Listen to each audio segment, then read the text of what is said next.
오늘날 내가 너를 놔두다 너는 내 아들이라 나의 사랑하는 내 아들이라. 아버지 보고 싶어요. 아버지. 선생님.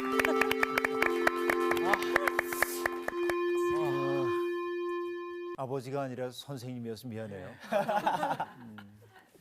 그래서 상훈 씨 저러는 거 보고 생각했어요. 내 아들이 저러면 어떨까? 여러분 어떨 것 같아요, 기분이? 매일 기쁨 주는 아들? 매일 기쁨 주는 아들. 네. 보기만 속상한 해도. 아들. 속상한 왜? 아들. 여기선 너무 많이 답이 먹어서. 뭘까요? 여기선 답이 뭘까요? 네. 답을 할 수 없는데 두 가지가 다 있을 것 같아요. 아버지한테 아버지 하고 이렇게 부르는 자식을 보면은 흐뭇하기도 하고 네. 또 한편으로는 얘가 왜 이래 그런 생각이 들기도 하죠. 나도 아들 딸을 키우다 보니까 네. 아이들이 어렸을 때 아빠 이거 해주세요 하고 얘기를 하면 늘 해주죠. 근데 어느 날 문득 이런 생각이 드는 거예요. 얘들이 누군데 나한테 요구를 해. 그렇죠? 근데 마음에 감동이 되는 거야. 다른 사람들은 나한테 그렇게 허물없이 뭐 해달라고 요구하지 못하잖아요. 네. 그렇죠. 그런데 자기가 누구인지를 아는 거야. 그러니까 이거 해주세요 하고 당당하게 얘기를 하죠. 아, 내가 요구받고 있다는 게 이렇게 기쁜 일이구나 하는 생각을 했어요, 처음엔. 근데 아이들이 크니까 잘 요구를 안 해, 요즘은. 네. 그렇죠. 그래서 자기들 알아서 하고 그래서 그럽니다. 그러니까 한편으로는 서운해요. 아, 이제 내가 필요가 없구나. 맞습니다. 예. 그 생각이 들어요. 그러나 동시에 뭐냐면 컸다. 아이들이 컸구나. 철이 들었구나. 독립할 수 있구나 하는 생각을 가졌어요. 신앙생활이라고 하는 것은 최초에는 우리들이 누군가를 의지하는 것이죠. 물론 죽을 때까지도 우리는 하나님을 의지할 수밖에 없지만 하나님은 우리에게 요구만 하는 사람이 되기보다는 자기를 자기가 해낼 수 있는 사람이 될 때 하나님 더 기뻐하실 것 같아요.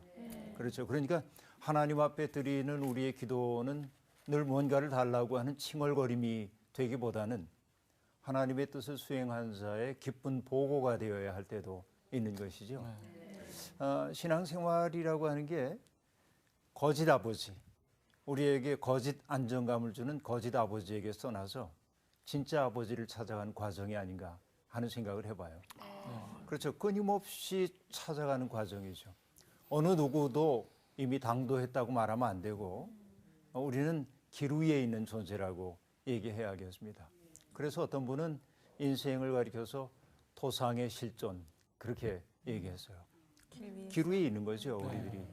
항상 어딘가를 향해 떠나는 것이 실존의 모습이라고 그렇게 말하기도 합니다. 우리가 함께하고 있는 시편 여행도 결국은 우리의 거짓 아버지를 떠나서 어떻게 참 아버지를 찾아갈 것인가 하는 그런 그 과제를 가지고 우리가 함께 떠난다고 볼 수 있습니다. 지난번에 우리가 시편 몇 편을 공부했었죠? 1편. 1편 공부했죠? 네. 그럼 오늘은 몇 편일까요? 2편. 오늘 수업 시편 3강. 왕들아 지혜롭게 행동하여라. 시편 2편 말씀을 한번 낭독을 할 텐데요. 전에도 얘기를 했지만 성경을 눈으로 읽는 것도 굉장히 중요하지만 소리를 듣는 것도 참 중요합니다. 그래서 오늘 4가지의 번역본을 가지고 성경 낭독하는 것을 들을 텐데 상훈 씨부터 성경을 한번 낭독하고 여러분이 같지 않은 성경 낭독할 거예요. 다른 분들이. 나훈 씨부터. 그때는 경청을 한번 해주세요. 네. 그 시의 리듬이 내 속에 들어오기를 그리고 낭독하는 이들은 정성을 다해서 읽어주시길 바랍니다. 그러면 여러분 시작해보죠. 상훈 씨부터 시편 2편을 낭독하겠습니다. 끝까지 다. 아, 그렇죠. 예. 자, 개역 개정판입니다. 네. 어찌하여 이방 나라들이 분노하며 민족들이 헛된 일을 꾸미는가? 세상의 군왕들이 나서며 관원들이 서로 꾀하여 여호와와 그의 기름 부은 자를 대적하며 우리가 그들의 맨 것을 끊고 그의 결박을 벗어버리자 하는도다. 하늘에 계신 이가 웃으시며 주께서 그들을 비웃으시로다. 그때에 분을 발하여 진노하사 그들을 놀라게 하여 이르시기를 내가 나의 왕을 내 거룩한 산 시온에 세웠다 하시리로다. 내가 여호와의 명령을 전하노라. 여호와께서 내가 이르시되 너는 내 아들이라. 오늘 내가 너를 낳았도다. 내가 내게 구하라. 내가 이방 나라를 내 유업으로 주리니 내 소유가 땅끝까지 이르리로다. 내가 철장으로 그들을 깨뜨리며 질그릇같이 부수리라 하시도다. 그런즉 군왕들아 너희는 지혜를 얻으며 세상의 재판관들아 너희는 교훈을 받을지어다. 여호와를 경외함으로 섬기고 떨며 즐거워할지어다. 그의 아들에게 입맞추라. 그렇지 아니하면 진노하심으로 너희가 길에서 망하리니 그의 진노가 급하심이라. 여호와께 피하는 모든 사람은 다 복이 있도다. 아멘. 예. 아멘. 참 좋으네요. 그렇게 네. 낭독하니까. 네. 나훈 씨 낭독해 주시죠. 네. 어찌하여 문나라가 술렁거리며 어찌하여 문민족이 헛된 일을 꾸미는가. 어찌하여 세상의 임금들이 전선을 펼치고 어찌하여 통치자들이 음모를 함께 꾸며 주님을 거역하고 주님과 그의 기름 부음 받은 이를 거역하면서 이르기를 이 족쇄를 벗어 던지자 이 사슬을 끊어버리자 하는가. 하늘 보좌에 앉으신 이가 웃으신다. 내 주님께서 그들을 비웃으신다. 마침내 주님께서 분을 내고 진노하셔서 그들에게 호령하시며 이르시기를 내가 나의 거룩한 산 시온산에 나의 왕을 세웠다 하신다. 나 이제 주님께서 내리신 칙령을 선포한다. 주님께서 나에게 이르시기를 너는 내 아들, 내가 오늘 너를 낳았다. 내게 청하여라. 문 나라를 유산으로 주겠다. 땅 이 끝에서 저 끝까지 너의 소유가 되게 하겠다. 내가 그들을 철퇴로 부수며 질그릇 부수듯이 다 부술 것이다 하셨다. 그러므로 이제 왕들아 지혜롭게 행동하여라. 세상의 통치자들아 경고하는 이 말을 받아들여라. 두려운 마음으로 주님을 섬기고 떨리는 마음으로 주님을 찬양하여라. 그의 아들에게 입맞추어라. 그렇지 않으면 그가 진노하실 것이니 너희가 걸어가는 그 길에서 망할 것이다. 그의 진노하심이 지체 없이 너희에게 이를 것이다. 주님께로 피신하는 사람은 모두 복을 받을 것이다. 미란 씨. 어찌하여 민족들이 술렁거리며 결애들이 헛일을 꾸미는가. 주님을 거슬려 그분의 기름 부음 받은 이를 거슬려 세상의 임금들이 들고 일어나며 군주들이 함께 음모를 꾸미는구나. 저들의 오랏줄을 끊어버리고 저들의 사슬을 벗어 던져 버리자. 하늘에 좌정하신 분께서 웃으신다. 주님께서 그들을 비웃으신다. 마침내 진노하시어 그들에게 말씀하시고 분노하시어 그들을 놀라게 하시리라. 나의 거룩한 산 시온 위에 내가 나의 임금을 세웠노라. 주님의 결정을 나는 선포하리라. 나에게 말씀하셨다. 너는 내 아들, 내가 오늘 너를 낳았도다. 나에게 청하여라. 내가 민족들을 너의 재산으로 땅끝까지 너의 소유로 주리라. 너는 그들을 쇠 지팡이로 쳐부수고 옹기장이 그릇처럼 바수리라. 자, 이제 임금들아 깨달아라. 세상의 통치자들아 징계를 받아들여라. 경외하며 주님을 섬기고 떨며 그분의 발에 입맞추어라. 그렇지 않으면 그분께서 노하시어 너희가 도중에 멸망하리니 자칫하면 그분의 진노가 타오르기 때문이다. 행복하여라. 그분께 피신하는 이들 모두. 아멘. 참 좋으네요. 정규 씨 네. 마지막으로. 어찌하여 나라들이 술렁대는가? 어찌하여 민족들이 헛일을 꾸미는가? 야훼를 거슬러 그 기름 부은 자를 거슬러 세상의 왕들은 들썩거리고 왕족들은 음모를 꾸미며 이 사슬을 끊어버리자 이 멍에를 벗어버리자. 한다마는 하늘 옥좌에 앉으신 야훼 가소로워 웃으시다가 드디어 분노를 터뜨려 호통치시고 녹이 띤 음성으로 호령하신다. 나의 거룩한 시온 산 위에 나의 왕을 내 손으로 세웠노라. 나를 왕으로 세우시며 선포하신 야훼의 칙령을 들으라. 너는 내 아들, 나 오늘 너를 낳았노라. 나에게 청하여라. 만방을 너에게 유산으로 주리라. 땅 끝에서 땅 끝까지 너의 것이 되리라. 저들을 질그릇 부수듯이 철퇴로 짓부수어라. 왕들아, 이제 깨달아라. 세상의 통치자들아, 정신을 차려라. 경건되이 야훼께 예배드리고 두려워 떨며 그 발 아래 꿇어 엎드려라. 자칫하면 불붙은 그의 분노, 금시라도 터지면 살아남지 못하리라. 그분께 몸을 피하는 자 모두 다 복되어라. 아멘. 네 가지 번역본으로 우리가 시편 2편을 낭송해 봤습니다. 어때요? 경청을 해보니까. 참 좋네요. 예. 그렇죠? 그리고 느낌이 다 달라요. 맞아요. 네. 다르죠, 조금씩. 예. 네, 그런데 이 성경 말씀을 똑같은 말씀을 다양한 번역본으로 읽다 보면 이것이 우리의 가슴에 와서 와닿는 부분들이 조금 다를 수 네. 있습니다. 특히 좋았던 것은 네 분 모두가 아주 훌륭한 낭송자라는 거죠. 참 박수 좋았어요. 치나요? 아, 굉장히 잘하셨어요. 우리가 시편 1편은 어떤 말로 시작됐죠? 복 복 있는 사람. 복 있는 사람은 네. 그런 말로 시작됐죠. 네. 복 있는 사람이 어떤 사람인가? 시편 1편은 시편 전체의 서론이라고 얘기를 했는데 어떤 사람이 복이 있었습니까? 악인의 깨를 그렇죠. 쫓지 아니하고 네. 네.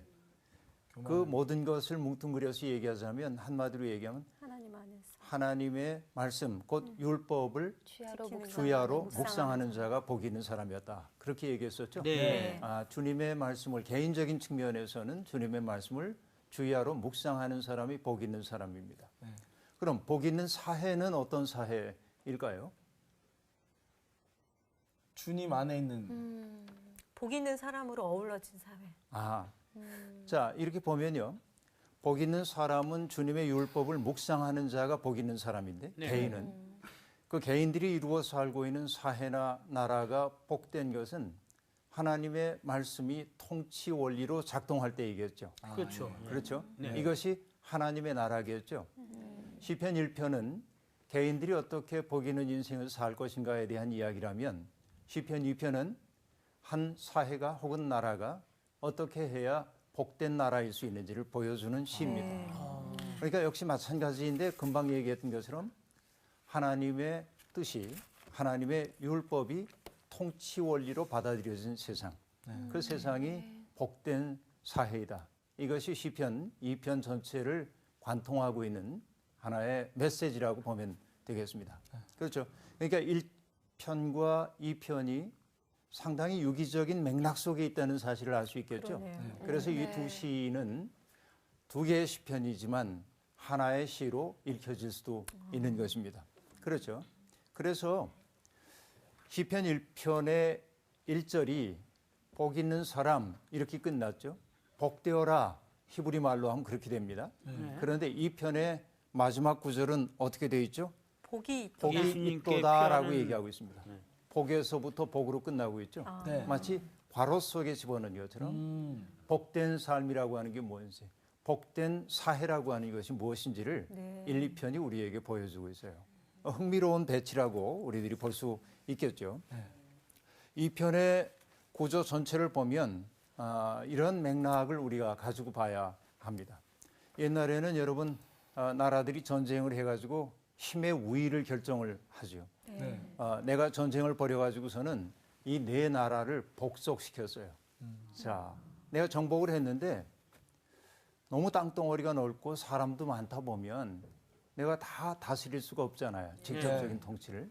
그래서 나의 통치를 대행하는 중개자를 두어서 이분들을 다스리도록 하는 겁니다. 나라들을. 그렇죠? 그렇게 해서 봉신 계약을 맺는 거예요. 자, 신화 국가들은 군주 국가에게 충성을 다하겠다고 맹세합니다. 그들이 지켜야 할 것들이 있죠. 네. 그들이 지키지 않으면은 군주 국가가 봉신 국가를 치겠죠. 그렇죠. 그러니까 그들이 지켜야 할 일들이 있는 거예요. 그런데 이 봉신 국가들, 신화 국가들은 늘 어떨까요? 저 지배를 우리가 벗어날 수 있다면 얼마나 좋을까? 그 생각이 늘 있을 수밖에 없겠죠. 네. 네, 그럴 수밖에 없어요. 그러니까 어찌하든지 저 군주 국가가 혼란스러워지거나 약화되기를 기다리겠죠. 그리고 약화될 때 딱 일어나서 독립을 하고 싶은 게 문 민족들의 생각이라고 볼 수 있습니다. 그런데 시편 2편이 상정하고 있는 것은 세상에 있는 나라들에 대한 이야기이기도 하지만 하나님이 통치하시는 세계에 대한 이야기이기도 합니다. 이걸 이제 맥락에 두고 우리들이 봐야 하는 거죠. 하나님의 통치를 받는 국가들입니다. 그렇죠. 그러나 하나님의 통치가 세상에 있는 유형적인 나라들로 상징적으로 나타나기도 합니다. 네. 근데 어떨까요? 내가 내세웠던 제 통치하도록 내세웠던 그 사람이 유고 상황이 생겼어요. 새로운 사람을 내세우려고 할 때 그 신화 국가들은 어떤 생각을 할까요? 지금이야말로 때다. 기회다. 지금이야말로 우리가 벗어날 수 독립할 있는 수 있는 맞아. 때다 네. 하겠죠. 바로 이걸 맥락으로 하고 있습니다.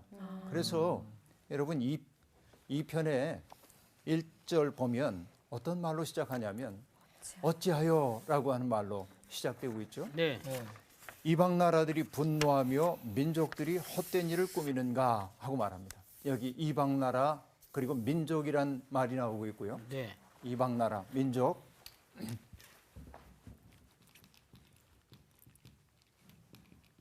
이방 나라들이 뭘 어떻게 한다고요? 헛된 일을 꾸미. 헛된 일을 꾸미고 네. 민족들이 아니요. 이방 나라들이 분노하고 분노하고 민족들이 헛된 일을 꾸미고. 네. 분노하고 네. 여기 헛된 일을 꿈이요. 꾸미는가 네. 이렇게 이제 되어 있습니다. 여기서 얘기하고 있는 이방 나라는 물론 이스라엘이 생각하고 있는 이스라엘 이외의 나라를 이방 나라라고 얘기하지만 이것은 하나의 상징적인 언어라고 보면 되겠습니다. 네. 세상에 있는 모든 나라들이 분노하고 이제 뭔가 독립의 때가 왔다 하고 생각하고 그리고 그 일을 독립을 도모하는 거죠. 어떻게 보면 세상에 있는 약소국들이 강대국들로부터 지배로부터 벗어나고자 하는 것은 어찌 보면 자연스러운 일입니다. 그렇죠. 그런데 이 시에서는 어찌하여 벗어나려고 하는가 지금 이렇게 말합니다. 네. 자, 시인이 염두에 두고 있는 것은 아까도 얘기했지만 저게 민족들로 상징화되긴 했지만 사실은 누구의 통치였어요?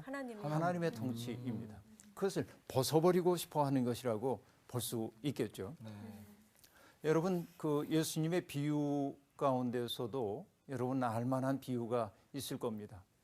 어떤 포도원 주인이 포도원을 잘 만들어 놓고 그것을 새로 주고 어딘가로 떠납니다. 수확철이 됐어요. 그래서 어떻게 합니까? 종들을 보냅니다. 수확철이 됐으니 수확물 가운데 일부를 내게 바치라고 얘기합니다. 그런데 농부들이 생각하는 거예요. 주인은 멀리 있고 그렇죠? 주긴 싫어요. 자기들이 땀 흘려 아깝게 농사 지어 놓은 거니까.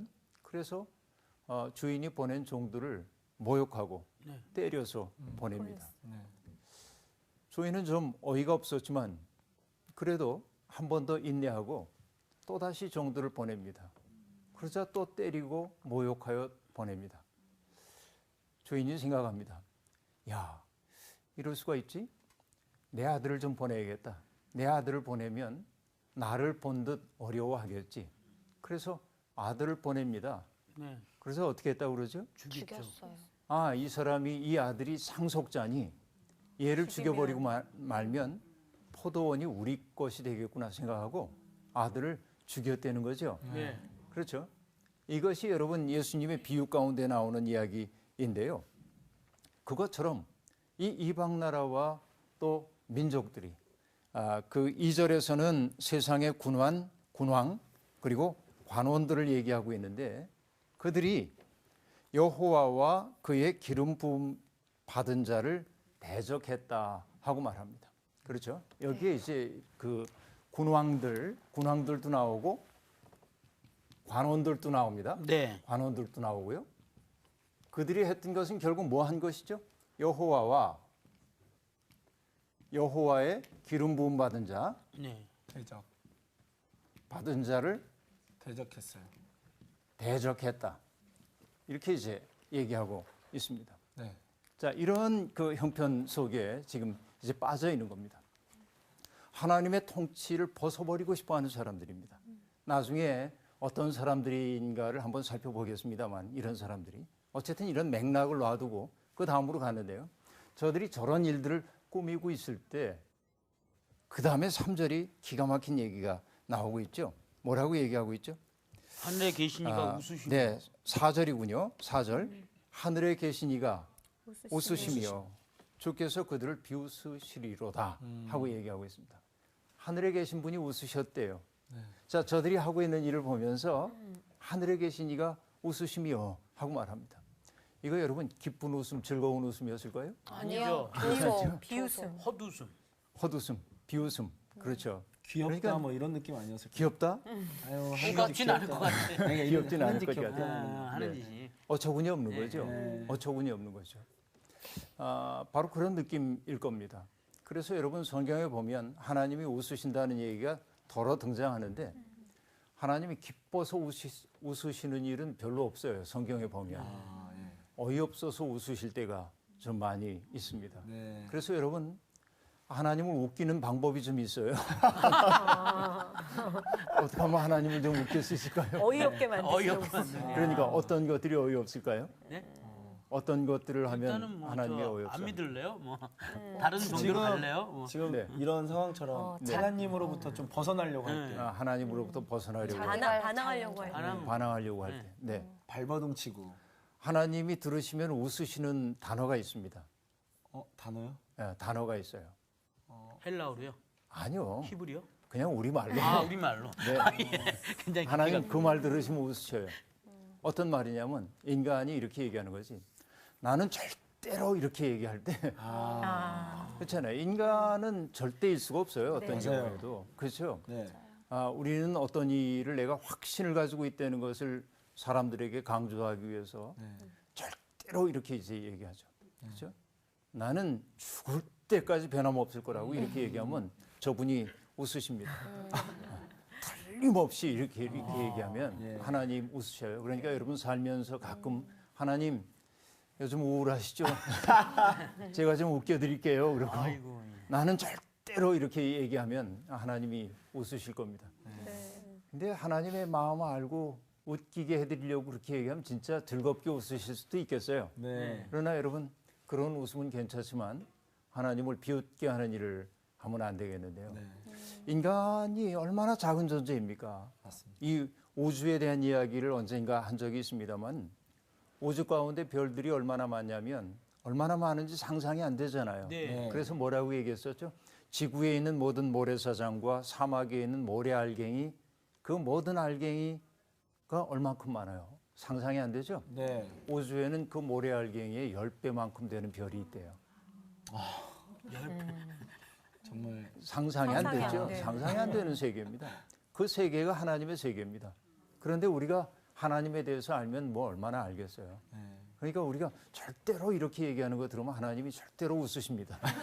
그렇죠? 이게 이제 인간의 어떤 한계라고 볼 수 있겠는데요. 세상을 다스리는 것은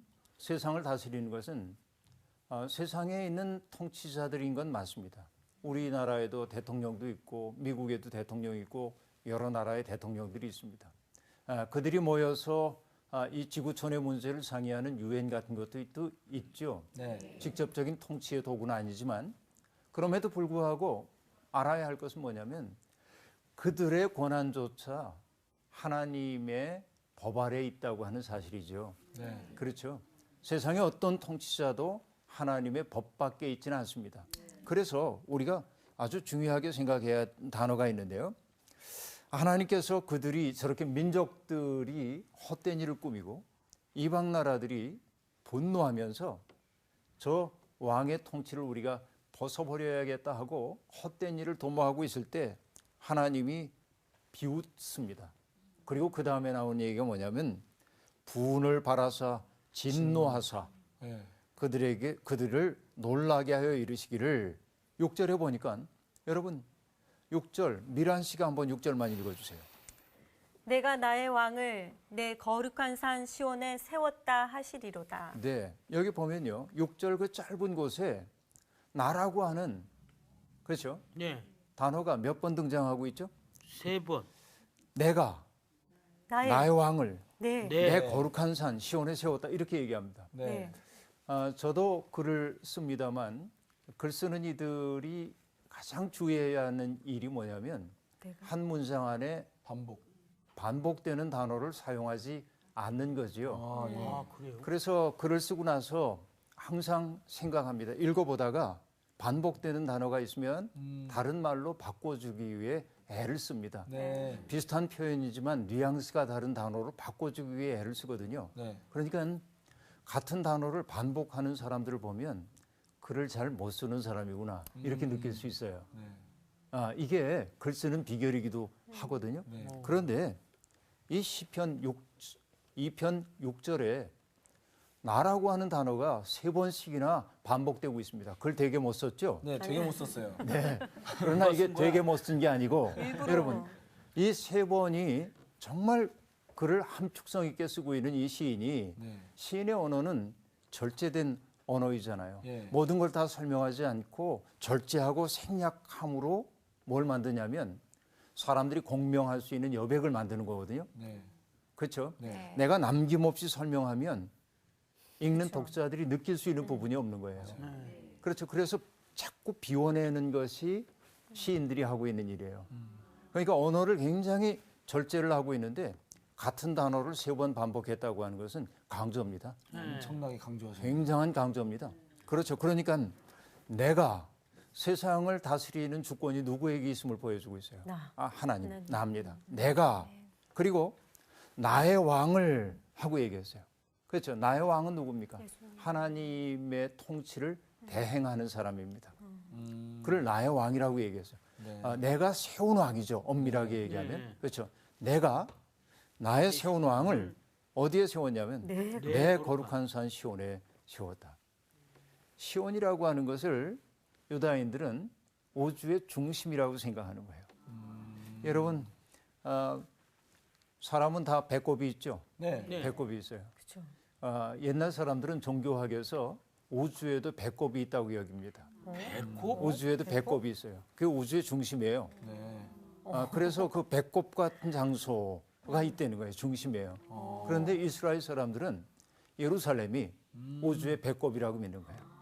왜냐하면 그 우주의 배꼽 그 중심 속에서 하나님 만난다고 생각하거든요. 네. 그렇죠? 그러니까 내 거룩한 산 시온에 세웠다.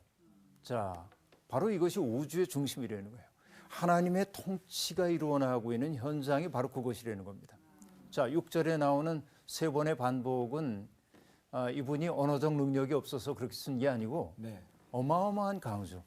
내가 나의 왕을 내 거룩한 산 거룩한 산. 시온에 세웠다 하고 얘기합니다. 그러니까 시온에 세워진 그 왕의 통치야말로 그 왕이 통치하는 세계야말로 뭐죠? 눈에 보이지 않는 하나님의 통치를 실현하는 통치임을 보여주고 있죠. 네. 이것이 6절에 나오고 있는 얘기입니다. 그래서 이 시인이 이제 세상을 향해서 말을 전합니다. 내가 여호와의 명령을 전하노라 하면서 마치 칙령을 내리듯 얘기합니다. 너는 내 아들이라. 오늘 내가 너를 낳았도다 하고 말합니다. 그 시온에 앉아서 세상을 통치하게 될 왕을 하나님은 뭐라고 부르냐면 너는 내 아들이라. 내가 너를 낳았다 하고 말합니다. 여러분 강렬한 이미지 아닙니까? 하나님이 낳으셨답니다. 이건 물론 문학적 표현입니다. 그 사랑으로 하나님이 사랑하시는 거지. 여기 지금 내가 너를 낳았다. 하나님은 이 지상에 있는 당신의 통치의 대행자를 당신이 낳으신 존재로 여기신다는 거죠. 네. 얼마나 강력한 표현인지 알 수 없습니다. 그런데 그렇게 하나님이 당신의 통치를 위임해 주신 그 왕에게 하나님이 주시는 특권이 있습니다. 그게 뭐냐? 8절에 나오는 얘기죠. 내게 구하라 하고 말합니다. 내게 청할 것을 청하라 하는 얘기입니다. 여러분, 그래서 솔로몬이 왕이 될 때 하나님 앞에 번제를 바치잖아요. 그때 하나님이 솔로몬에게 나에게 구할 것을 구해라 하고 얘기합니다. 그래서 솔로몬이 뭘 구했죠? 지혜. 그렇죠. 이 나라를 다스릴 수 있는 지혜를 내게 주십시오 하고 구하죠. 네. 이겁니다. 지금 내게 구하라. 내가 낳은 아들들은 내게 구할 수 있어. 그 얘기죠. 아까 우리 얘기 처음 시작할 때 아이들이 어느 날 내게 아빠 뭐 해주세요라고 얘기하면 어느 날 문득 드는 생각이죠. 얘가 누군데 나한테 달라고 그래. 누구세요? 예? 누구세요? 그런데 마음속에 감동이 있는 거야. 네. 나한테 아무 이해관계가 없죠. 얘가 뭐 나한테 뭐 해준 거 뭐 있어? 그런데도 아이가 요구한다는 사실 자체가 기뻐요. 왜 그러냐면 우리가 부자라고 하는 걸 부녀라고 하는 걸 얘들이 내게 상기시켜주고 있기 때문에 그런 것이죠. 이게 이제 감동인데 내게 구하라 그렇게 얘기합니다. 그러면서 그 하나님이 통치를 대행하는 사람에게 내가 너를 이방 나라를 내 유업으로 주겠다. 내 소유가 땅 끝까지 이를 것이다 하고 얘기합니다. 자, 그런데 우리가 생각해야 할 것이 있습니다. 하나님이 통치권을 주셨어요. 네. 그런데 그 다음에 문제입니다. 9절에 보면 내가 철장으로 그들을 깨뜨리며 질그릇같이 부수리라 하고 얘기합니다. 마치 뭐와 같습니까? 전쟁을 통해서 사람들을 막 죽이고 하는 이런 일들이 지금 상기되고 있죠. 네. 철장을 가지고 그들을 깨뜨린다. 질그릇같이 부수리라 하고 얘기를 하고 있습니다. 네. 자, 이것은 지금 뭘 얘기하냐면 하나님의 특권을 받은 사람들이 그렇지 않은 사람들을 함부로 대해도 좋다는 얘기 절대로 아닙니다. 네. 그렇죠? 네. 그것은 뭐예요? 여기 철장이라고 하는 말은 정의의 왕홀이라고 볼 수도 있겠어요. 정의를 가지고 불의한 세상을 깨뜨린다. 이렇게 보는 것이 옳을 것입니다. 네. 그러니까 하나님의 통치를 받아들이려 하지 않는 사람들, 하나님의 통치를 받아들이려 하지 않는 나라들을 하나님의 통치를 위임받은 사람이 그들을 이제는 정복한다 하는 얘기입니다. 다시 얘기하면 하나님의 뜻이 지배한다 하는 얘기죠. 네. 그런 얘기입니다. 그러니까 전쟁을 연상시키는 단어처럼 보이지만 사실은 이것이 뭘 얘기하기 위함이냐면 하나님의 통치가 세상을 다스리고 있다고 하는 것을 보여주기 위한 것이죠. 그렇게 이제 봐야 합니다. 그래서 여러분 여기에 보면 그 군왕들에게 주는 교훈이 있습니다. 너희는 지혜를 얻으며 세상의 재판관들아 너희는 교훈을 받아라. 여호와를 경외하고 또 섬기고 떨며 즐거워해라 하고 말합니다. 그렇죠? 네. 그리고 그의 아들에게 입맞추라는 얘기도 나오고 있습니다. 자, 여기에서 매우 중요한 것은 뭐냐면 그 왕, 하나님께서 세우신 그 왕은 어떨 때 이런 역할을 감당할 수 있는 것이죠? 하나님의 뜻을 통치 원리로 삼을 때입니다. 네. 그렇죠? 네. 그래서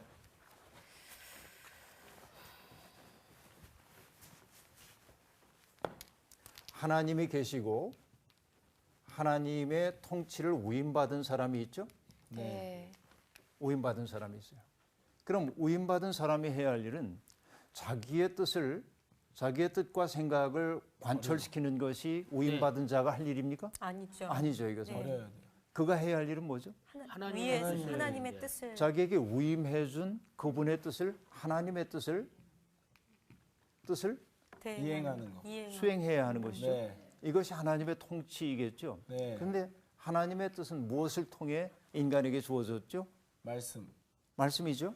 특별히 여기 구약 시대의 사람들에게는 그것이 율법, 토라. 네. 토라. 네, 토라를 통해서. 그렇죠? 네. 그러니까 토라가 통치 원리가 되어야 합니다. 그 나중에 여러분 보면은 예언자들도 그렇고요.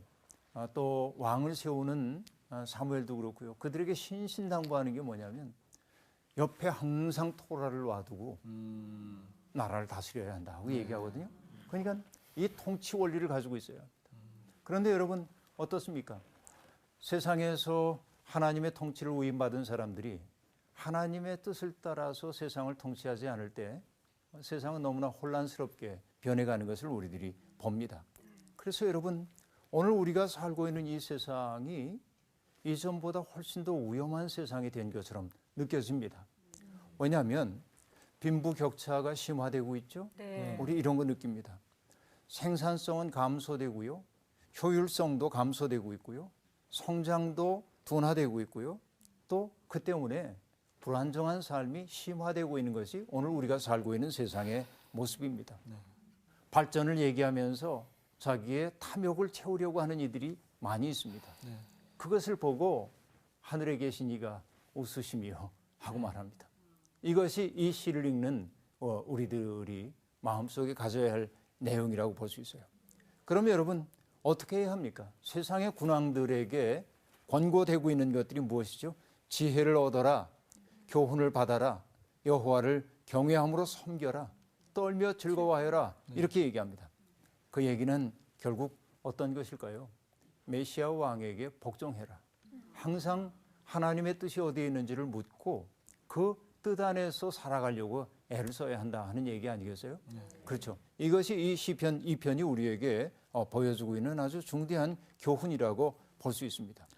마지막 절은 그래서 시편 2편의 마지막 절은 그렇게 말하고 있죠. 그의 아들에게 입맞추라 하는 얘기. 입맞추라는 얘기는 뭐죠? 그와 깊은 친교의 일치 속에 머물러 있어라 하는 얘기겠죠. 네. 그렇지 않으면 그 하나님의 통치를 대행하는 자와 깊이 연관되어 있지 않으면 하나님이 진노하셔서 너희가 망하게 될 것이다 하고 말합니다. 자, 세상은 이렇게 세상의 군왕들과 또 관원들이 또 이방 나라와 민족들이 헛된 일을 도모하고 분노하는 세상이지만 우리가 살고 있는 세상이 꼭 그렇거든요. 그런데 우리가 해야 할 일은 뭐냐면 그 아들과의 깊은 일치 속에 머무는 것이고요. 그리고 여기 얘기하듯이 여호와께 피하는 사람이 복이 있다 하고 말하고 있습니다. 오늘 이 시를 보면서 내 마음속에 깊이 와닿는 것은 오늘 이 땅을 다스리고 있는 사람들은 어떠한가? 우리 대한민국만이 아니라 세계 도처에서 국민들의 고난을 위임받아서 통치하고 있는 사람들이 어떤 모습으로 이 땅을 다스리고 있을까? 하나님의 뜻을 자기들이 대행한다고 하는 사실을 알고 있을까? 그러면 여러분, 하나님의 뜻대로 하는 다스림이라고 하는 것은 제가 늘 강조하는 바입니다만 누구도 함부로 대하지 않음입니다. 네. 사람들 하나하나를 아끼는 것이고요. 특별히 하나님은 성서에 등장하고 있는 하나님은 어떤 분이죠? 사회 밑바닥에 있는 사람들이 안심하고 살 수 있는 세상을 만들기 위해서 기꺼이 역사 속에 개입하신 분이잖아요. 그렇죠? 그러니까 좋은 통치란 무엇입니까? 배우지 못하고 가진 것 없고 병약하고 한 사람들이 인간적 존엄성을 잃어버리지 않고 살 수 있도록 그들을 북돋워 주는 통치. 이것이 하나님을 진실로 기쁘게 하는 통치일 겁니다.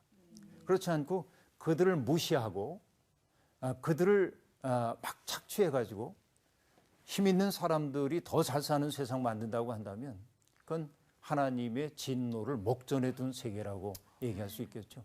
이것이 시편 2편이 우리에게 주는 강한 메시지입니다. 어쨌든 오늘 시편 2편 함께 여행을 했는데 아름다운 여행이었기를 바라고 하나님이 여러분에게 위임해 주신 것을 아름답게 수행하는 삶이 되면 좋겠네요. 오늘 강의 여기까지 하겠습니다. 네, 감사합니다.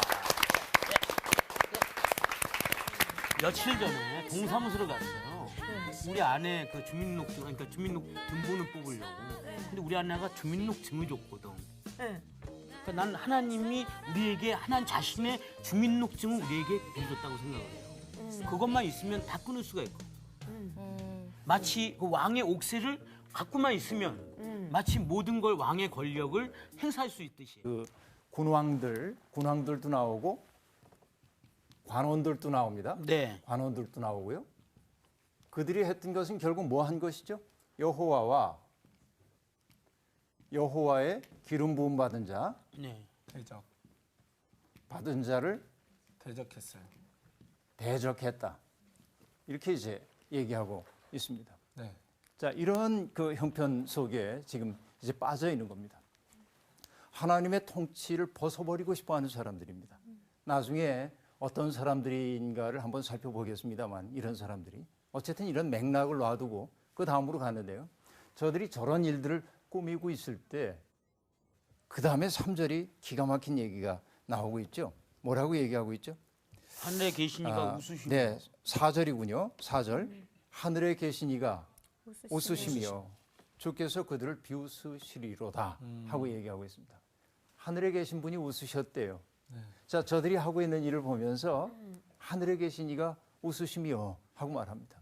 이거 여러분 기쁜 웃음, 즐거운 웃음이었을까요? 아니죠. 비웃음. 비웃음. 헛웃음. 헛웃음, 비웃음. 그렇죠. 귀엽다 그러니까 뭐 이런 느낌 아니었을까요? 귀엽다? 아유, 귀엽진 않을 것 같아. 귀엽진 않을 것 아, 같아요. 하는 네. 짓이. 어처구니 없는 네. 거죠. 네. 어처구니 없는 거죠. 바로 그런 느낌일 겁니다. 그래서 여러분 성경에 보면 하나님이 웃으신다는 얘기가 덜어 등장하는데 하나님이 기뻐서 웃으시는 일은 별로 없어요. 성경에 보면. 아, 예. 어이없어서 웃으실 때가 좀 많이 있습니다. 네. 그래서 여러분 하나님을 웃기는 방법이 좀 있어요. 어떻게 하면 하나님을 좀 웃길 수 있을까요? 어이없게 만드시는 어이없네. 그러니까 어떤 것들이 어이없을까요? 네? 어떤 것들을 하면 일단은 뭐 하나님이 안 어이없어요? 믿을래요? 뭐 다른 종교로 갈래요? 뭐. 지금 네. 이런 상황처럼 네. 하나님으로부터 좀 벗어나려고 할 때 네. 하나님으로부터 벗어나려고 자기가 할 때, 반항하려고 할 때. 반항. 반항하려고 할 때. 네. 발버둥 치고. 하나님이 들으시면 웃으시는 단어가 있습니다. 단어요? 예, 단어가 있어요. 헬라어로요? 아니요. 히브리요? 그냥 우리말로. 아, 우리말로. 네. 굉장히 하나님 그 말 들으시면 웃으셔요. 어떤 말이냐면 인간이 이렇게 얘기하는 거지. 나는 절대로 이렇게 얘기할 때 그렇잖아요. 인간은 절대일 수가 없어요. 어떤 네. 맞아요. 경우에도. 그렇죠. 네. 우리는 어떤 일을 내가 확신을 가지고 있다는 것을 사람들에게 강조하기 위해서 네. 절대로 이렇게 이제 얘기하죠. 그렇죠? 나는 죽을 때까지 변함없을 거라고 이렇게 얘기하면 저분이 웃으십니다. 틀림없이 이렇게 얘기하면 예. 하나님 웃으셔요. 그러니까 여러분 살면서 가끔 하나님 요즘 우울하시죠? 제가 좀 웃겨드릴게요. 그러고 아이고. 나는 절대로 이렇게 얘기하면 하나님이 웃으실 겁니다. 근데 하나님의 마음을 알고 웃기게 해드리려고 그렇게 얘기하면 진짜 즐겁게 웃으실 수도 있겠어요. 네. 그러나 여러분 그런 웃음은 괜찮지만 하나님을 비웃게 하는 일을 하면 안 되겠는데요. 네. 인간이 얼마나 작은 존재입니까? 맞습니다. 이 우주에 대한 이야기를 언젠가 한 적이 있습니다만 우주 가운데 별들이 얼마나 많냐면 얼마나 많은지 상상이 안 되잖아요. 네. 그래서 뭐라고 얘기했었죠? 지구에 있는 모든 모래사장과 사막에 있는 모래알갱이 그 모든 알갱이가 얼만큼 많아요? 상상이 안 되죠? 네. 우주에는 그 모래알갱이의 10배만큼 되는 별이 있대요. 정말 상상이 안 상상이 안 되죠? 돼요. 상상이 안 되는 세계입니다. 그 세계가 하나님의 세계입니다. 그런데 우리가 하나님에 대해서 알면 뭐 얼마나 알겠어요. 네. 그러니까 우리가 절대로 이렇게 얘기하는 거 들으면 하나님이 절대로 웃으십니다. 그렇죠? 이게 이제 인간의 어떤 한계라고 볼 수 있겠는데요. 세상을 다스리는 것은 세상에 있는 통치자들인 건 맞습니다. 우리나라에도 대통령도 있고 미국에도 대통령이 있고 여러 나라의 대통령들이 있습니다. 그들이 모여서 이 지구촌의 문제를 상의하는 유엔 같은 것도 있죠. 네. 직접적인 통치의 도구는 아니지만 그럼에도 불구하고 알아야 할 것은 뭐냐면 그들의 권한조차 하나님의 법 아래에 있다고 하는 사실이죠. 네. 그렇죠. 세상의 어떤 통치자도 하나님의 법 밖에 있지는 않습니다. 그래서 우리가 아주 중요하게 생각해야 할 단어가 있는데요. 하나님께서 그들이 저렇게 민족들이 헛된 일을 꾸미고 이방 나라들이 분노하면서 저 왕의 통치를 우리가 벗어버려야겠다 하고 헛된 일을 도모하고 있을 때 하나님이 비웃습니다. 그리고 그 다음에 나온 얘기가 뭐냐면 분을 바라사 진노하사 네. 그들을 놀라게 하여 이르시기를 6절에 보니까 여러분 6절 미란 씨가 한번 6절만 읽어주세요. 내가 나의 왕을 내 거룩한 산 시온에 세웠다 하시리로다. 네, 여기 보면요. 6절 그 짧은 곳에 나라고 하는 그렇죠? 네. 단어가 몇 번 등장하고 있죠? 3번. 내가 나의 왕을 네. 네. 내 거룩한 산 시온에 세웠다 이렇게 얘기합니다. 네. 저도 글을 씁니다만 글 쓰는 이들이 가장 주의해야 하는 일이 뭐냐면 한 문장 안에 반복되는 단어를 사용하지 않는 거지요. 아, 그래요? 그래서 글을 쓰고 나서 항상 생각합니다. 읽어보다가 반복되는 단어가 있으면 다른 말로 바꿔주기 위해 애를 씁니다. 네. 비슷한 표현이지만 뉘앙스가 다른 단어로 바꿔주기 위해 애를 쓰거든요. 네. 그러니까 같은 단어를 반복하는 사람들을 보면 글을 잘 못 쓰는 사람이구나 이렇게 느낄 수 있어요. 네. 이게 글 쓰는 비결이기도 하거든요. 네. 그런데 이 시편 2편 6절에 나라고 하는 단어가 3번씩이나 반복되고 있습니다. 글 되게 못 썼죠? 네, 되게 못 썼어요. 그러나 이게 되게 못 쓴 게 아니고 일부러. 여러분 이 3번이 정말 글을 함축성 있게 쓰고 있는 이 시인이 네. 시인의 언어는 절제된 언어이잖아요. 예. 모든 걸 다 설명하지 않고 절제하고 생략함으로 뭘 만드냐면 사람들이 공명할 수 있는 여백을 만드는 거거든요. 네. 그렇죠? 네. 내가 남김없이 설명하면 읽는 독자들이 느낄 수 있는 부분이 없는 거예요. 그렇죠. 그래서 자꾸 비워내는 것이 시인들이 하고 있는 일이에요. 그러니까 언어를 굉장히 절제를 하고 있는데 같은 단어를 3번 반복했다고 하는 것은 강조입니다. 엄청나게 강조하시네요. 굉장한 강조입니다. 그렇죠. 그러니까 내가 세상을 다스리는 주권이 누구에게 있음을 보여주고 있어요. 하나님, 나입니다. 내가 그리고 나의 왕을 하고 얘기했어요. 그렇죠. 나의 왕은 누굽니까? 하나님의 통치를 대행하는 사람입니다. 그를 나의 왕이라고 얘기했어요. 네. 내가 세운 왕이죠. 엄밀하게 얘기하면. 그렇죠. 내가 나의 세운 왕을 어디에 세웠냐면 내 거룩한 산 시온에 세웠다. 시온이라고 하는 것을 유다인들은 우주의 중심이라고 생각하는 거예요. 여러분 사람은 다 배꼽이 있죠. 네. 배꼽이 있어요. 그렇죠. 옛날 사람들은 종교학에서 우주에도 배꼽이 있다고 여깁니다. 배꼽? 우주에도 배꼽이 있어요. 그게 우주의 중심이에요. 네. 그래서 그 배꼽 같은 장소가 있다는 거예요. 중심이에요. 그런데 이스라엘 사람들은 예루살렘이 우주의 배꼽이라고 믿는 거예요. 왜냐하면 그 우주의 배꼽 그 중심 속에서 하나님 만난다고 생각하거든요. 네. 그렇죠? 그러니까 내 거룩한 산 시온에 세웠다. 자, 바로 이것이 우주의 중심이라는 거예요. 하나님의 통치가 이루어나가고 있는 현장이 바로 그것이라는 겁니다. 자, 6절에 나오는 3번의 반복은 이분이 언어적 능력이 없어서 그렇게 쓴 게 아니고 네. 어마어마한 강조. 내가 나의 왕을 내 거룩한 산 시온에 세웠다 하고 얘기합니다. 그러니까 시온에 세워진 그 왕의 통치야말로 그 왕이 통치하는 세계야말로 뭐죠? 눈에 보이지 않는 하나님의 통치를 실현하는 통치임을 보여주고 있죠. 네. 이것이 6절에 나오고 있는 얘기입니다. 그래서 이 시인이 이제 세상을 향해서 말을 전합니다. 내가 여호와의 명령을 전하노라 하면서 마치 칙령을 내리듯 얘기합니다. 너는 내 아들이라. 오늘 내가 너를 낳았도다 하고 말합니다. 그 시온에 앉아서 세상을 통치하게 될 왕을 하나님은 뭐라고 부르냐면 너는 내 아들이라. 내가 너를 낳았다 하고 말합니다. 여러분 강렬한 이미지 아닙니까? 네. 하나님이 낳으셨답니다. 이건 물론 문학적 표현입니다. 그 사랑으로 하나님이 사랑하시는 거지. 여기 지금 내가 너를 낳았다. 하나님은 이 지상에 있는 당신의 통치의 대행자를 당신이 낳으신 존재로 여기신다는 거죠. 네. 얼마나 강력한 표현인지 알 수 없습니다. 그런데 그렇게 하나님이 당신의 통치를 위임해 주신 그 왕에게 하나님이 주시는 특권이 있습니다. 그게 뭐냐? 8절에 나오는 얘기죠. 내게 구하라 하고 말합니다. 내게 청할 것을 청하라 하는 얘기입니다. 여러분 그래서 솔로몬이 왕이 될 때 하나님 앞에 번제를 바치잖아요. 그때 하나님이 솔로몬에게 나에게 구할 것을 구해라 하고 얘기합니다. 그래서 솔로몬이 뭘 구했죠? 지혜. 그렇죠. 이 나라를 다스릴 수 있는 지혜를 내게 주십시오 하고 구하죠. 네. 이겁니다. 지금 내게 구하라. 내가 낳은 아들들은 내게 구할 수 있어. 그 얘기죠. 아까 우리 얘기 처음 시작할 때 아이들이 어느 날 내게 아빠 뭐 해주세요라고 얘기하면 어느 날 문득 드는 생각이죠.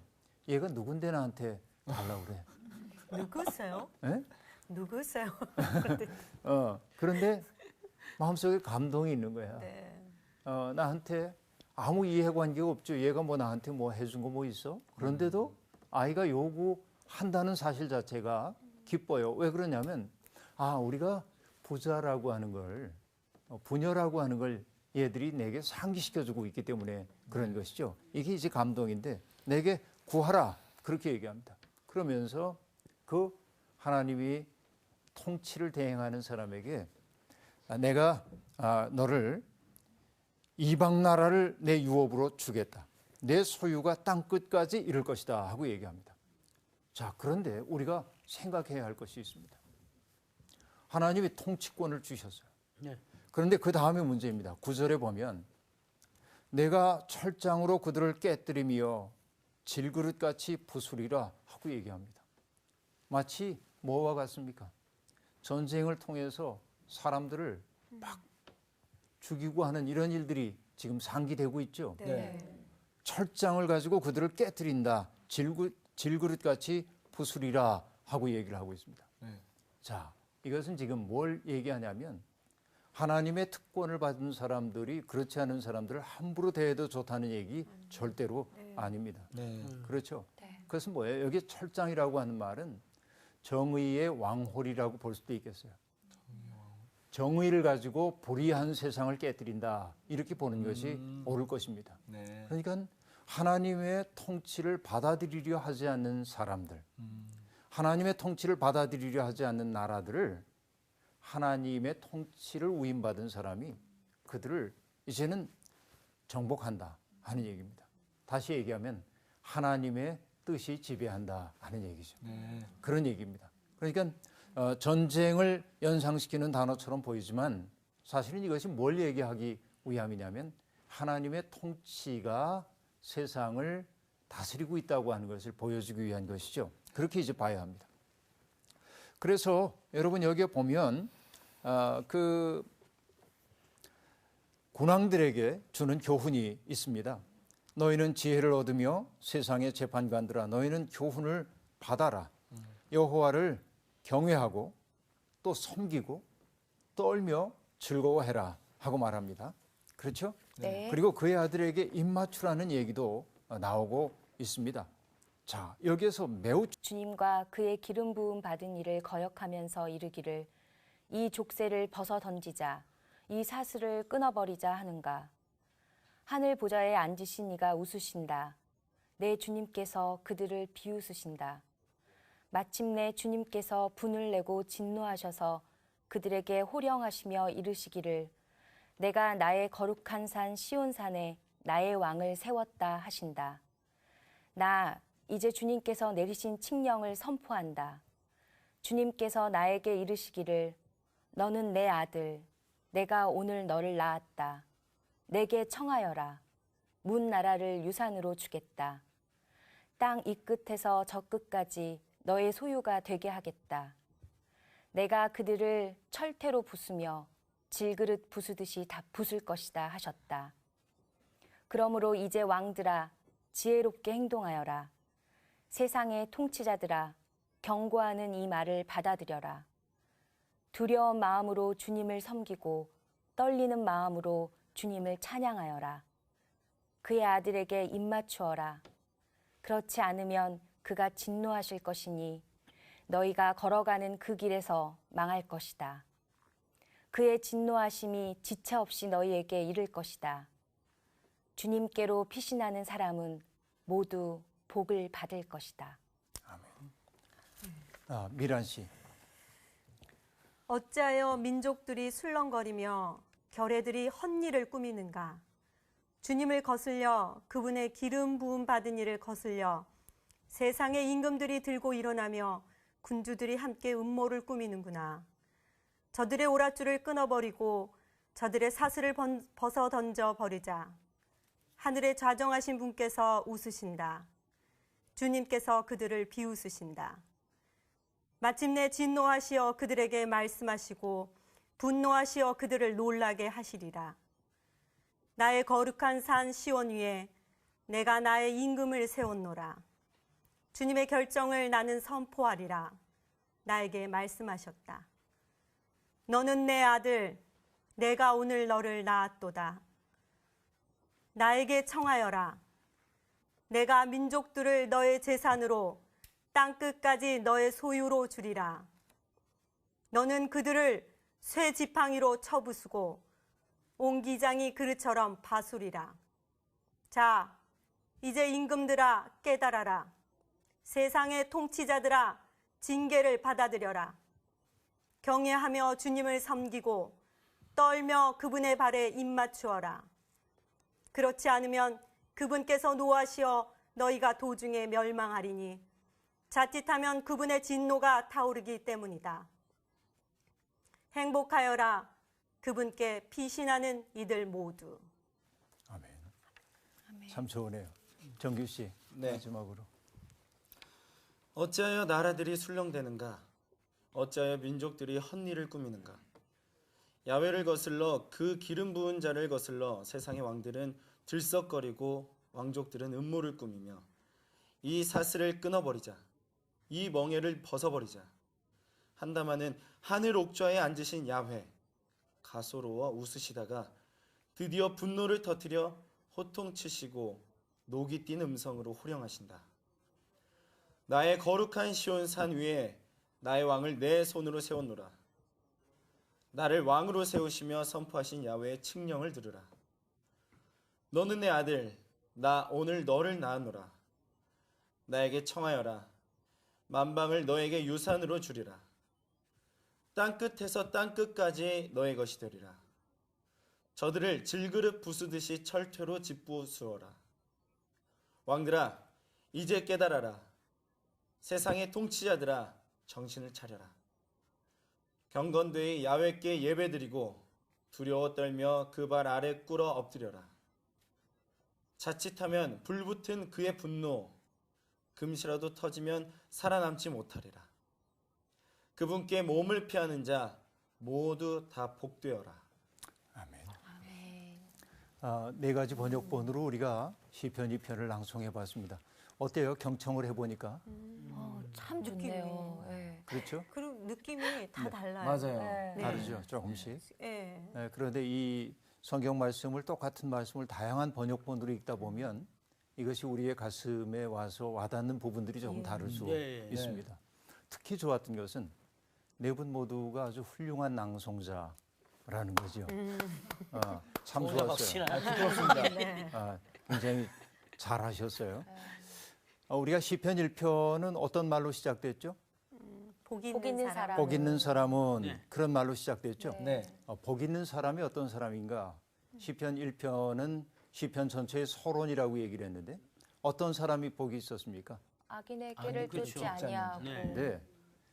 그 모든 것을 뭉뚱그려서 얘기하자면 한마디로 얘기하면 하나님 안에서 하나님의 말씀 곧 율법을 주야로 지키는 주야로 묵상하는 묵상하는 자가 복이 있는 사람이었다. 그렇게 얘기했었죠. 네. 주님의 말씀을 개인적인 측면에서는 주님의 말씀을 주야로 묵상하는 사람이 복 있는 사람입니다. 그럼 복 있는 사회는 어떤 사회일까요? 주님 안에 있는 복 있는 사람으로 어우러진 사회. 자, 이렇게 보면요. 복 있는 사람은 주님의 율법을 묵상하는 자가 복 있는 사람인데 네. 개인은 그 개인들이 이루어 살고 있는 사회나 나라가 복된 것은 하나님의 말씀이 통치 원리로 작동할 때이겠죠. 그렇죠. 그렇죠? 네. 이것이 하나님의 나라겠죠. 시편 1편은 개인들이 어떻게 복 있는 인생을 살 것인가에 대한 이야기라면 시편 2편은 한 사회가 혹은 나라가 어떻게 해야 복된 나라일 수 있는지를 보여주는 시입니다. 그러니까 역시 마찬가지인데 금방 얘기했던 것처럼 하나님의 뜻이 하나님의 율법이 통치 원리로 받아들여진 세상 그 세상이 복된 사회이다. 이것이 시편 2편 전체를 관통하고 있는 하나의 메시지라고 보면 되겠습니다. 그렇죠. 그러니까 1편과 2편이 상당히 유기적인 맥락 속에 있다는 사실을 알 수 있겠죠. 그러네요. 그래서 이 두 시는 두 개의 시편이지만 하나의 시로 읽혀질 수도 있는 것입니다. 그렇죠. 그래서 시편 1편의 1절이 복 있는 사람 이렇게 끝났죠. 복되어라 히브리 말로 하면 그렇게 됩니다. 그런데 2편의 마지막 구절은 어떻게 되어 있죠? 복이 있다. 복이 예수님께 있도다라고 표하는- 얘기하고 있습니다. 복에서부터 복으로 끝나고 있죠. 네. 마치 괄호 속에 집어넣은 것처럼 복된 삶이라고 하는 게 뭔지, 복된 사회라고 하는 것이 무엇인지를 네. 1, 2편이 우리에게 보여주고 있어요. 흥미로운 배치라고 우리들이 볼 수 있겠죠. 2편의 구조 전체를 보면 이런 맥락을 우리가 가지고 봐야 합니다. 옛날에는 여러분 나라들이 전쟁을 해가지고 힘의 우위를 결정을 하죠. 네. 내가 전쟁을 벌여가지고서는 이 네 나라를 복속시켰어요. 자, 내가 정복을 했는데 너무 땅덩어리가 넓고 사람도 많다 보면 내가 다 다스릴 수가 없잖아요. 직접적인 통치를. 그래서 나의 통치를 대행하는 중개자를 두어서 이분들을 다스리도록 하는 겁니다. 나라들을. 그렇죠? 그렇게 해서 봉신 계약을 맺는 거예요. 자, 신화 국가들은 군주 국가에게 충성을 다하겠다고 맹세합니다. 그들이 지켜야 할 것들이 있죠. 네. 그들이 지키지 않으면은 군주 국가가 봉신 국가를 치겠죠. 그렇죠. 그러니까 그들이 지켜야 할 일들이 있는 거예요. 그런데 이 봉신 국가들, 신화 국가들은 늘 어떨까요? 저 지배를 우리가 벗어날 수 있다면 얼마나 좋을까? 그 생각이 늘 있을 수밖에 없겠죠. 네, 그럴 수밖에 없어요. 그러니까 어찌하든지 저 군주 국가가 혼란스러워지거나 약화되기를 기다리겠죠. 그리고 약화될 때 딱 일어나서 독립을 하고 싶은 게 문민족들의 생각이라고 볼 수 있습니다. 그런데 시편 2편이 상정하고 있는 것은 세상에 있는 나라들에 대한 이야기이기도 하지만 하나님이 통치하시는 세계에 대한 이야기이기도 합니다. 이걸 이제 맥락에 두고 우리들이 봐야 하는 거죠. 하나님의 통치를 받는 국가들입니다. 그렇죠. 그러나 하나님의 통치가 세상에 있는 유형적인 나라들로 상징적으로 나타나기도 합니다. 근데 어떨까요? 내가 내세웠던 통치하도록 내세웠던 그 사람이 유고 상황이 생겼어요. 새로운 사람을 내세우려고 할 때 그 신화 국가들은 어떤 생각을 할까요? 지금이야말로 때다. 기회다. 지금이야말로 우리가 벗어날 수 독립할 있는 수 있는 맞아. 때다 네. 하겠죠. 바로 이걸 맥락으로 하고 있습니다. 그래서 여러분 이 편의 1절 보면 어떤 말로 시작하냐면 어찌하여라고 하는 말로 시작되고 있죠. 네. 이방 나라들이 분노하며 민족들이 헛된 일을 꾸미는가 하고 말합니다. 여기 이방 나라 그리고 민족이란 말이 나오고 있고요. 네. 이방 나라, 민족.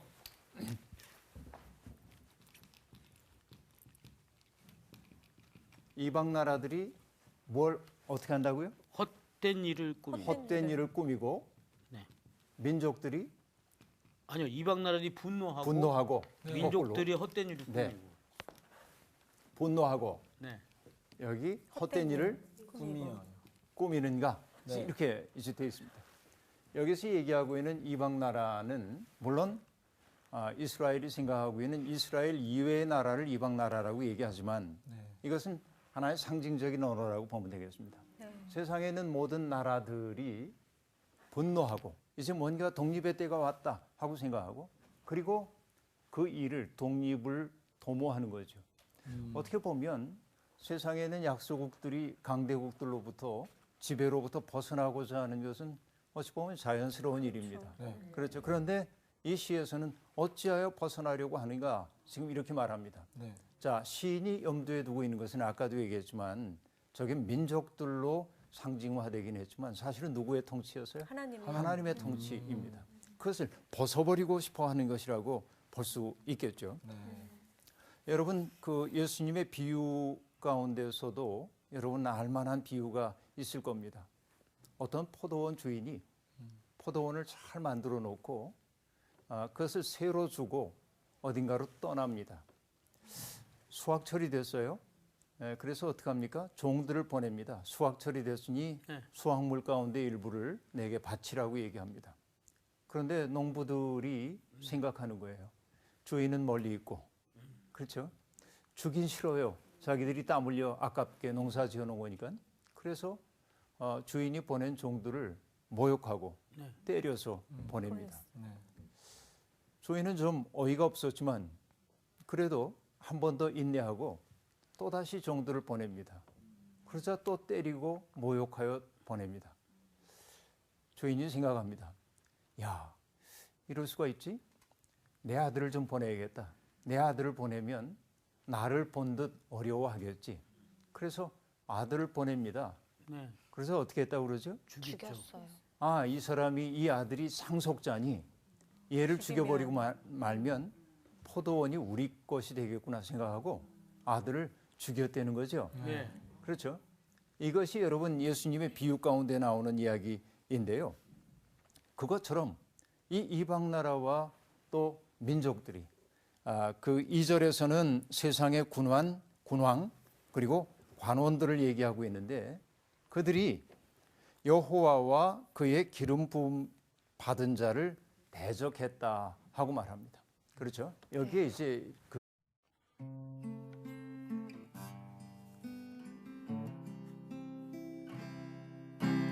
너는 내 아들이라 오늘날 내가 너를 낳도다 너는 내 아들이라 나의 사랑하는 내 아들이라 아버지 보고 싶어요, 아버지.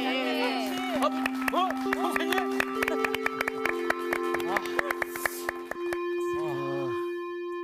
아버지가 아니라 선생님이어서 미안해요. 그래서 상훈 씨 저러는 거 보고 생각했어요. 내 아들이 저러면 어떨까? 여러분 어떨 것 같아요, 기분이? 매일 기쁨 주는 아들? 매일 기쁨 주는 아들. 네. 보기만 속상한 해도. 아들. 속상한 왜? 아들.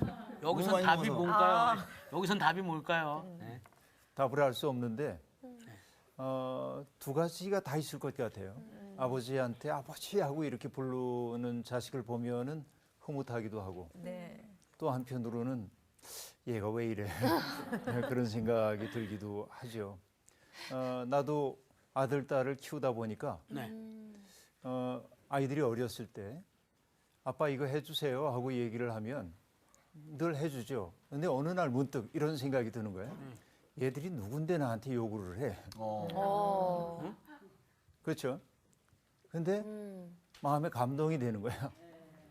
다른 사람들은 나한테 그렇게 허물없이 뭐 해달라고 요구하지 못하잖아요. 네. 그렇죠. 그런데 자기가 누구인지를 아는 거야. 그러니까 이거 해주세요 하고 당당하게 얘기를 하죠. 아, 내가 요구받고 있다는 게 이렇게 기쁜 일이구나 하는 생각을 했어요. 처음엔. 근데 아이들이 크니까 잘 요구를 안 해. 요즘은. 네. 그렇죠. 자기들 알아서 하고 그래서 그럽니다. 그러니까 한편으로는 서운해요. 아, 이제 내가 필요가 없구나. 맞습니다. 예. 그 생각이 들어요. 그러나 동시에 뭐냐면 컸다. 아이들이 컸구나. 철이 들었구나. 독립할 수 있구나 하는 생각을 가졌어요. 신앙생활이라고 하는 것은 최초에는 우리들이 누군가를 의지하는 것이죠. 물론 죽을 때까지도 우리는 하나님 의지할 수밖에 없지만 하나님은 우리에게 요구만 하는 사람이 되기보다는 자기 일을 자기가 해낼 수 있는 사람이 될 때 하나님 더 기뻐하실 것 같아요. 그렇죠. 그러니까 하나님 앞에 드리는 우리의 기도는 늘 뭔가를 달라고 하는 칭얼거림이 되기보다는 하나님의 뜻을 수행한 자의 기쁜 보고가 되어야 할 때도 있는 것이죠. 신앙생활이라고 하는 게 거짓 아버지, 우리에게 거짓 안정감을 주는 거짓 아버지에게 떠나서 진짜 아버지를 찾아가는 과정이 아닌가 하는 생각을 해봐요. 그렇죠. 끊임없이 찾아가는 과정이죠. 어느 누구도 이미 당도했다고 말하면 안 되고 우리는 길 위에 있는 존재라고 얘기해야겠습니다. 그래서 어떤 분은 인생을 가리켜서 토상의 실존 그렇게 얘기했어요. 길 위에 있는 거죠, 우리들이. 항상 어딘가를 향해 떠나는 것이 실존의 모습이라고 그렇게 말하기도 합니다. 우리가 함께하고 있는 시편 여행도 결국은 우리의 거짓 아버지를 떠나서 어떻게 참 아버지를 찾아갈 것인가 하는 그런 그 과제를 가지고 우리가 함께 떠난다고 볼 수 있습니다. 지난번에 우리가 시편 몇 편을 공부했었죠? 1편. 1편 공부했죠? 네. 그럼 오늘은 몇 편일까요? 2편. 오늘 수업 시편 3강. 왕들아 지혜롭게 행동하여라. 시편 2편 말씀을 한번 낭독을 할 텐데요. 전에도 얘기를 했지만 성경을 눈으로 읽는 것도 굉장히 중요하지만 소리를 듣는 것도 참 중요합니다. 그래서 오늘 4가지의 번역본을 가지고 성경 낭독하는 것을 들을 텐데 상훈 씨부터 성경을 한번 낭독하고 여러분이 같지 않은 성경 낭독할 거예요. 다른 분들이 나훈 씨부터. 그때는 경청을 한번 해주세요. 네. 그 시의 리듬이 내 속에 들어오기를 그리고 낭독하는 이들은 정성을 다해서 읽어주시길 바랍니다. 네. 그러면 여러분 시작해보죠. 상훈 씨부터 시편 2편을 낭독하겠습니다. 끝까지 다. 그렇죠. 예. 자, 개역 개정판입니다. 네. 어찌하여 이방 나라들이 분노하며 민족들이 헛된 일을 꾸미는가? 세상의 군왕들이 나서며 관원들이 서로 꾀하여 여호와와 그의 기름 부은 자를 대적하며 우리가 그들의 맨 것을 끊고 그의 결박을 벗어버리자 하는도다. 하늘에 계신 이가 웃으시며 주께서 그들을 비웃으시로다. 그때에 분을 발하여 진노하사 그들을 놀라게 하여 이르시기를 내가 나의 왕을 내 거룩한 산 시온에 세웠다 하시리로다. 내가 여호와의 명령을 전하노라. 여호와께서 내가 이르시되 너는 내 아들이라. 오늘 내가 너를 낳았도다. 내가 내게 구하라. 내가 이방 나라를 내 유업으로 주리니 내 소유가 땅끝까지 이르리로다. 내가 철장으로 그들을 깨뜨리며 질그릇같이 부수리라 하시도다. 그런즉 군왕들아 너희는 지혜를 얻으며 세상의 재판관들아 너희는 교훈을 받을지어다. 여호와를 경외함으로 섬기고 떨며 즐거워할지어다. 그의 아들에게 입맞추라. 그렇지 아니하면 진노하심으로 너희가 길에서 망하리니 그의 진노가 급하심이라.